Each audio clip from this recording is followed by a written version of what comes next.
Good afternoon. My name is Dr. Bryan Taulton, and I proudly serve as the Superintendent of Coldspring-Oakhurst CISD.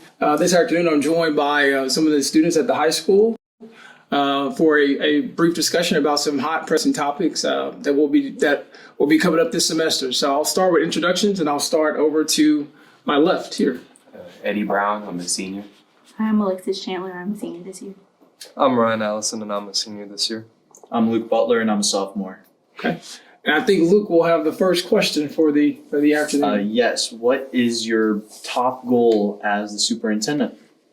Top goal this year, my top goal really right now, number one goal is to improve academic performance. That's my number one priority right now. Obviously, there's been a lot of learning loss over the course of the last 2 years due to COVID, with us ending the school year early in 2020. And then last year, school started late, and also there was a lot of stop and start due to COVID cases. So right now, this year is all about growth.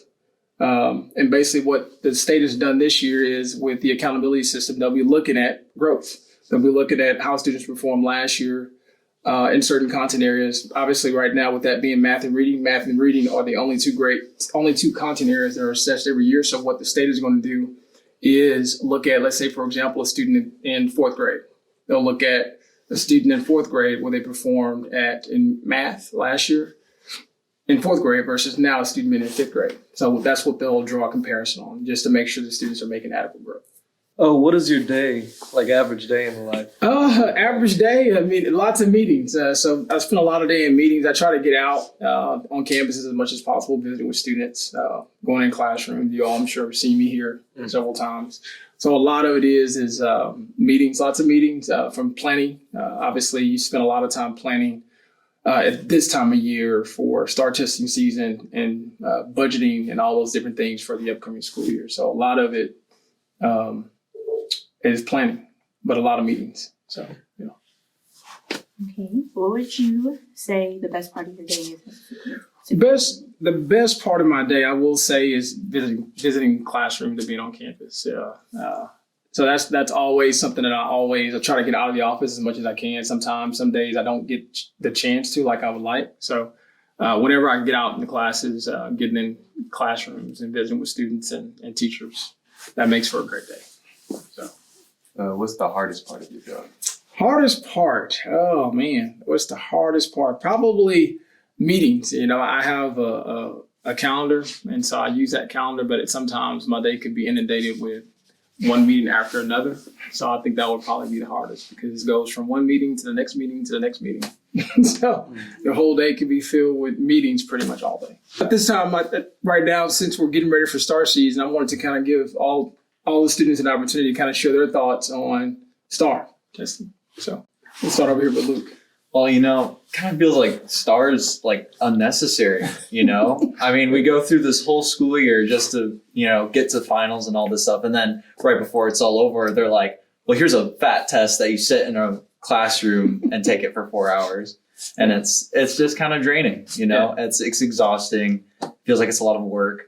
And I understand like they have to make sure that we're getting the knowledge, but it's also sort of like, is it necessary to lock us up in a room for 4 hours? Yeah, I mean, to answer that question, I know there's always a lot of discussions around STAAR. And so being that I went to school in Texas, I graduated from high school 2001. These tests have been around.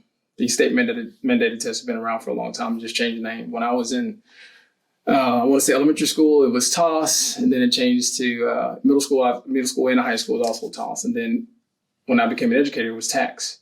And so basically from the accountability standpoint, what the state uses the assessments for is to make sure, again, that public schools that get state funding, that students are prepared for subsequent grade level content every year, as well as making sure they're prepared for whatever post-secondary options they want to pursue. So I say all that to say, and you all are in high school, so you all know that ultimately at some point, even in all your classes you take, it's going to lead up to some assessment. You all know that, right? So at the same time, you also at the high school level, for example, you have graduation requirements. What they are doing right now is trying to shorten them. There will be some changes next year. They're moving from STAAR 1.0 to 2.0. At the high school level, for example, you'll still have your 5 ELCs, English 1, English 2, Algebra 1, U.S. history and biology. Those won't those won't change. But they are changing some of the formatting, some of the questions. And then also next year, all of your STAAR tests will be online as well. All of your STAAR tests for starting next year will be fully online. So we're making the transition for that right now at this time with technology and making sure we have the infrastructure here, bandwidth and so on and so forth, that to make sure we're prepared for that.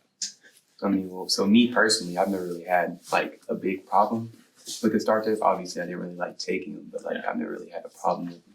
But I know like there's people where like there's like factors that kind of like go into STAAR tests. Like some people like it's a 4-hour time period, but even that isn't like long enough for some people. Yeah. And then there's just like other outside factors that like might affect them during the test to where they might fail.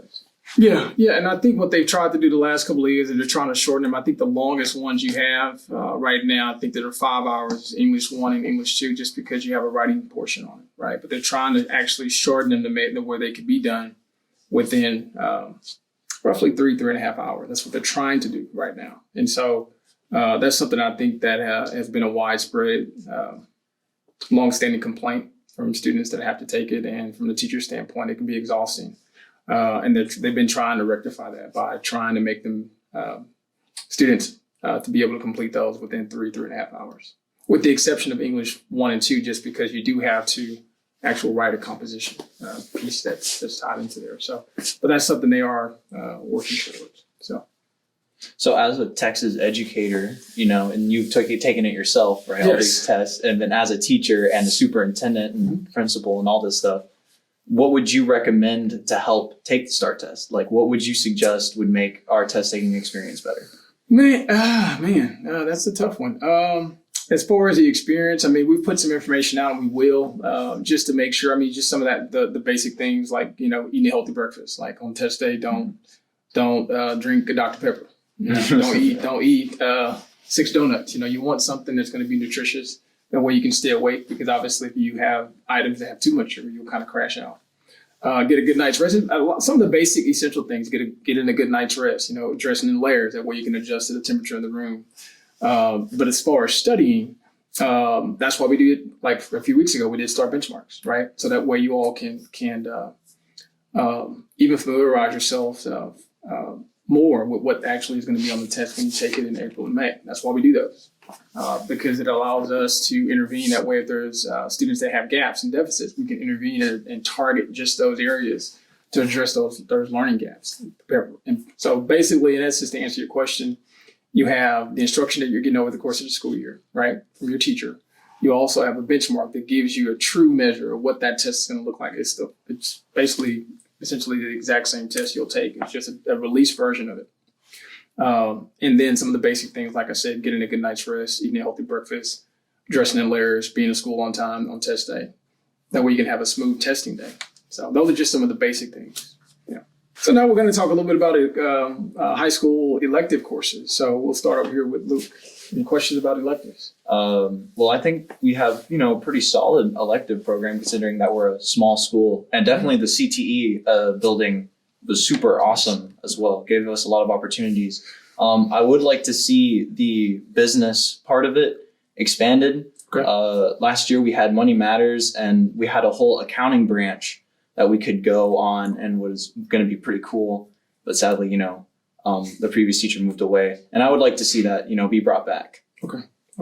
And to add to that, I think that having the CTE wing that we have, I mean, it's a state of the art. I want to say the building's over 100 yards. I mean, so it's a really nice facility.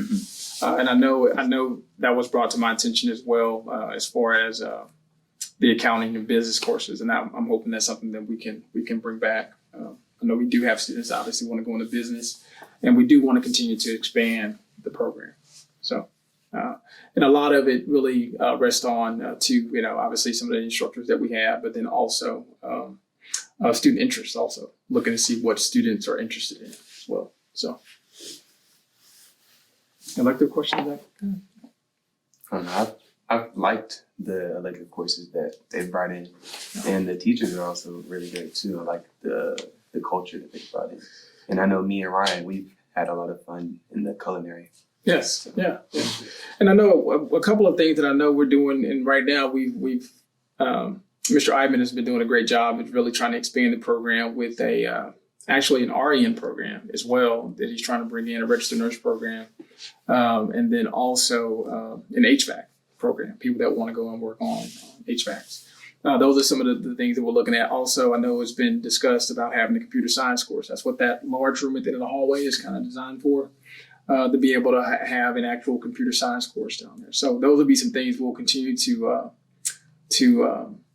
look to expand. We've been working with Ms. Pedigo, who is the CCMR counselor. We'll continue to look at different options and really build partnerships. There's several partnerships that since I've been here the last 8 months, Mr. Iman has been able to establish with the Texas Workforce Commission and other districts, neighboring districts as well. So we'll continue to make sure we're expanding that program. Question? Okay, so I'm currently a part of the CNA program now. Okay. And I know you got to experience some of the things that we do in there, Yes. especially in MA, the medical assistant class, drawing blood or taking temperatures and all that good stuff. But what would you say that you love most about that specific program? That program, I mean, the biggest thing is really the facility. I mean, you have basically, in essence, you have a fully functioning clinic, in that wing. And I think that's one aspect of that building. Like I said, it's huge. You have a lot of space. You have lots of beds and I have a lot of room in there. And you also have to where, and I think the back of that room there, you have in the front, like a receptionist. It looks like a real clinic. And then you have an area where you have, you can store equipment and medicine and things like that. So it actually looks like a real medical facility, which I think is very neat. So, yeah.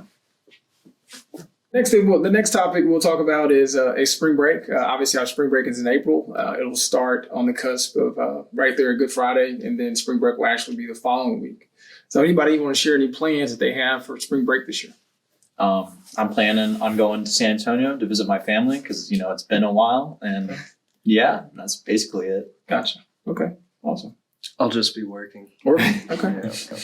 Nothing wrong with that. Well, I think I have a few baseball games that week, and I know I have a track meet that week too. And then I might end up going to Galveston, and then also work. Okay. Also working. I plan to do the usual, spend time with family and friends, but I also have a track meet that week. Okay.